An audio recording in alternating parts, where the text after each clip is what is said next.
தோசைக்கல்லை heat பண்ணிவிட்டு அதை வச்சு நல்லா தேய்ன்னு தேய்ச்சிங்க அப்படின்னாவே சூப்பராக வந்துடும். பட் நான் வீடியோவில் காட்டுற மாதிரி ரொம்ப சிம்பிள்லாம் இல்லை, ரொம்ப கஷ்டப்பட்டேன். ஒரு 2 to 3 days வந்து இதை நான் க்ளீன் பண்ணேன். ஒரு 1 hour டெய்லியும் எடுத்துக்கிட்டேன்.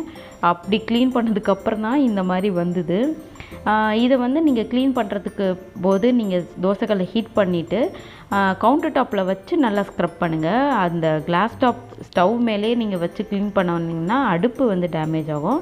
சீசனிங் பண்ணுறதுக்கு கொஞ்சம் ஆயில் அப்ளை பண்ணிட்டு வெங்காயம் வச்சு நல்லா அதை கறிக்கிட்டு எடுத்தேன். ஆக்சுவலாக நான் போட்ட தேய்க்கு எனக்கு தோசை வந்து நல்லா ரெகுலராக வர்றதுக்கு கண்டிப்பாக ஒரு 10 நாளாவது ஆகும் தான் நினச்சேன்.